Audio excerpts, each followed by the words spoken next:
కనికా టేక్రీవాల్ రెడ్డి ఈమె జీవిత కథ ఎంతో మందికి స్ఫూర్తి. ఎందుకంటే కేవలం 5,600 రూపాయలతో బిజినెస్ స్టార్ట్ చేసి ప్రస్తుతం కొన్ని కోట్లు సంపాదిస్తోంది. అయితే అనూహ్యంగా ఈమె పేరు లెక్కర్ స్కామ్ లోకి వచ్చి చేరింది. అసలు ఈమె చేసిన బిజినెస్ ఏంటి, అలా ఎందుకు జరిగింది అనేది పూర్తిగా చూద్దాం. కనికా టేక్రీవాల్ రెడ్డి పుట్టింది భోపాల్లో. ఈమె కుటుంబానికి దేశవ్యాప్తంగా మారుతి కార్ల డీలర్ షోరూమ్స్ ఉన్నాయి. కనికా స్కూలింగ్ మొత్తం ఊటీలోని లోవేడెల్ లోని లారెన్స్ స్కూల్లో చదివింది. 7 ఏళ్లకే 4వ తరగతి చదివి రికార్డు క్రియేట్ చేసింది. క్లాస్ లో టాపర్ గాను రాణించింది. 10th క్లాస్ వరకు ఊటీ బోర్డింగ్ స్కూల్లోనే చదువుకున్న కనిక క్లాస్ 12 మాత్రం కామర్స్ స్ట్రీమ్ లో 2005లో జవహర్ లాల్ నెహ్రూ స్కూల్లో పూర్తి చేసింది. ఆ తర్వాత విజువల్ కమ్యూనికేషన్ అండ్ డిజైన్ చదివేందుకు ముంబై వెళ్లి బీడీ సోమని ఇన్స్టిట్యూట్ లో పూర్తి చేసింది. అయితే ముంబై వెళ్లిన తర్వాత కనిక జీవితం మారిపోయింది. ప్రపంచాన్ని చూసే దృష్టి కూడా మార్చేసుకుంది. తాను ఏదైనా సాధించాలి అనుకుంది. అప్పుడే లండన్ వెళ్ళింది. డిస్నీ ఈవెంట్ లో చిన్న చిన్న పనులు చేసి డబ్బులు సంపాదించుకునేది. అయితే డిగ్రీ పూర్తయిన తర్వాత తల్లిదండ్రులకు కూడా తెలియకుండా నచ్చిన పనులు చేసుకునేది. ఏవియేషన్ కంపెనీలో చిన్న ఉద్యోగం కూడా చేసింది. ఇక ఆ తర్వాత 2008లో గ్రాడ్యుయేషన్ పూర్తయిన తర్వాత సంప్రదాయం ప్రకారం ఆమెకు పెళ్లి చేయాలనుకున్నారు కుటుంబ సభ్యులు. ఎందుకంటే వారి కుటుంబంలో 20 ఏళ్లు వచ్చాయంటే పెళ్లి గురించి ఆలోచిస్తారు. వ్యాపారం చేసినా పెళ్లి చేసుకుని చేయమని చెబుతారు. కానీ తాను పెళ్లి చేసుకోనని కనిక ఇంట్లో చెప్పేసింది. ఏదైనా సరే వ్యాపారం చేసి నిలదొక్కున్న తర్వాతే పెళ్లి చేసుకుంటానని చెప్పింది. ఇక వ్యాపారంలో మెలకువలు తెలియాలన్నా, లోన్లు కావాలన్నా సరే మంచి చదువు కూడా ఉండాలి. ఈ విషయం గుర్తించిన కనిక 2009లో 1 year MBA కోర్సు కోసం లండన్ వెళ్ళింది. అక్కడే కోవెంట్రీ యూనివర్సిటీలో MBA చదువుతూనే తనకు తెలిసిన వారి ద్వారా ఏరోస్పేస్ రిసోర్సెస్ కంపెనీలో పార్ట్ టైం జాబ్ సంపాదించింది. అంతకు ముందు ఉద్యోగం చేసిన అనుభవం కనికాకు కలిసొచ్చింది. అసలు ఏవియేషన్ కంపెనీ ఎలా పనిచేస్తుందనే విషయం గ్రహించింది. అక్కడే ఏవియేషన్ కంపెనీ పెట్టాలనే ఆలోచనకు వచ్చేసింది. పేరు కూడా జెట్ సెట్ గో అని నిర్ణయించుకుంది. దాదాపుగా 2 ఏళ్లు పనిచేసింది. అయితే సడన్ గా 2011లో తనకు క్యాన్సర్ వచ్చిందని తెలిసి షాక్ అయిపోయింది. డాక్టర్లు కూడా 50-50 ఛాన్సెస్ అన్నారు. బ్రతుకుతావని గ్యారంటీ కూడా ఇవ్వలేమన్నారు. కానీ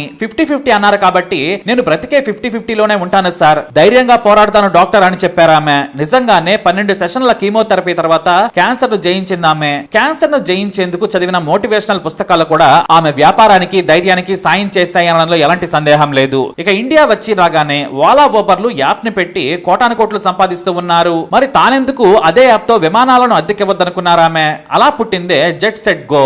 అప్పుడు ఆమె వయసు కేవలం 22 ఏళ్లు. యాప్ ను తయారు చేయించేందుకు కేవలం 5,600 రూపాయలను ఖర్చు పెట్టి నామమాత్రపు యాప్ ను తయారు చేయించింది. చార్టెడ్ ఫ్లైట్లను అద్దెకి ఇచ్చే వ్యాపారం మొదలు పెట్టింది. ఇక తన పెట్టుబడి ఆ యాప్ మాత్రమే. ఆ యాప్ ద్వారా కస్టమర్లను ఫ్లైట్స్ ఉన్న యజమానులకు కనెక్ట్ చేయటమే. ప్రతి ప్రయాణానికి 30% కమిషన్. ఇలా బిజినెస్ మోడల్ తో స్టార్ట్ చేశారు కనిక. మొదటి 2 ఏళ్లు ఆమె వ్యాపారం సాగలేదు. 1-2 ట్రిప్పులు మాత్రమే యాప్ ద్వారా జరిగాయి. అయినా ఆమెకు నష్టమే కలగలేదు. దీంతో దేశంలో చార్టెడ్ ఫ్లైట్ లో ఉన్న యజమానులు, కంపెనీలను ఆమె సంప్రదించారు. మీ మెయింటెనెన్స్ కు అయ్యే ఖర్చును కూడా తామే భరిస్తాం. మీ ఫ్లైట్ పార్కింగ్ ఛార్జీల నుంచి ఫ్యూయల్ తో పాటు పైలట్ ఇతర సిబ్బంది ఖర్చులు కూడా మేమే భరిస్తాం. అంతేకాదు దానిని అద్దెకి ఇచ్చి డబ్బులు కూడా తిరిగి ఇస్తామనే ప్రతిపాదన పెట్టింది. అంతేకాదు ఆమెకు మరో 2 స్నేహితులు కూడా జతయ్యారు. దీంతో ఒకేసారి 10 చార్టెడ్ ఫ్లైట్లు వ్యాపారంలోకి వచ్చాయి. మెల్లిగా తన వ్యాపారాన్ని మొదలు పెట్టింది. 10 ఏళ్లలోనే సొంతంగా 10 విమానాలు కొని మొత్తం 28 ఫ్లైట్స్ ను తన కంపెనీలో చేర్చిందామె. ఈ లగ్జరీ ఫ్లైట్స్ లో 6 సీటర్ విమానాలు, 8 సీటర్ విమానాలు ఉన్నాయి. ముంబై, ఢిల్లీ, బెంగళూరు, ముంబై, హైదరాబాద్, ఢిల్లీ ఎక్కువగా వ్యాపారం చేస్తూ ఉన్నారు. వేరే రాష్ట్రాల్లో డిమాండ్ చాలా తక్కువగా ఉందని కనిక చెప్పారు. ఇప్పుడు ఈ జెట్ సెట్ గో వ్యాపారంలోకి హెలికాప్టర్స్ కూడా వచ్చి చేరాయి. ముంబైలో తక్కువ దూరం ప్రయాణించేందుకు కూడా సరికొత్త వ్యాపారాన్ని మొదలు పెట్టారు కనిక. ఈమె ఈ వ్యాపారంలోకి వచ్చాక వివిఐపీల సాన్నిహిత్యం కూడా పెరిగింది. ఎంతలా అంటే సీఎంలే ఆమెకు ఫోన్ చేసి చార్టెడ్ ఫ్లైట్లు బుక్ చేసుకోవడం మొదలు పెట్టారు. హై ప్రొఫైల్ పొలిటీషియన్స్ నుంచి వ్యాపారవేత్తలు, సెలబ్రిటీలకు ఆమె క్లోజ్ ఫ్రెండ్ అయింది. ఆ క్రమంలోనే అరవిందో ఫార్మా డైరెక్టర్ శరత్ చంద్రారెడ్డితో ఉన్న పరిచయం కాస్త ప్రేమగా మారింది. వీరిద్దరూ పెళ్లి కూడా చేసుకున్నారు. అయితే ఇంతవరకు బాగానే ఉంది. అయితే అనూహ్యంగా లెక్కర్ స్కామ్ లోకి ఈమె పేరు కూడా వచ్చి చేరింది. ఎందుకంటే కవిత సహా ఇతరులు హైదరాబాద్ నుంచి ఈ చార్టెడ్ ఫ్లైట్ లోనే కోట్లాది రూపాయల డబ్బును తీసుకెళ్లారనేది ఈడీ అనుమానం. ఎందుకంటే బేగంపేట ఎయిర్పోర్ట్ నుంచి ఈ ఫ్లైట్ వెళ్ళింది. అక్కడ తనిఖీలు తక్కువ.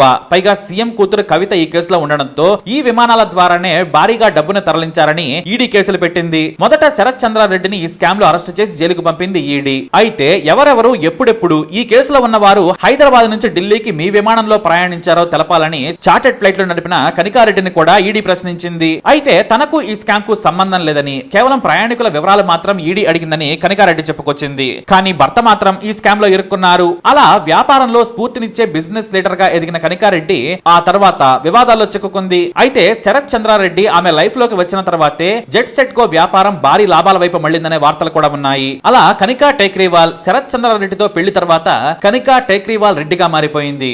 మరి కేవలం 5,600 రూపాయలతో బిజినెస్ స్టార్ట్ చేసి కోట్లు సంపాదించింది. సంపాదించింది. మంచి ఐడియా మీ దగ్గర ఉంటే దాన్ని ఇంప్లిమెంట్ చేస్తే డబ్బు అదే వస్తుంది అనడంలో ఎలాంటి సందేహం లేదు. మరి మీరేమంటారో కూడా మీ అభిప్రాయాన్ని కమెంట్ ద్వారా తెలియజేయండి. వీడియో లైక్ చేయండి, షేర్ చేయండి, మా ఛానల్ సబ్స్క్రైబ్ చేసుకోండి.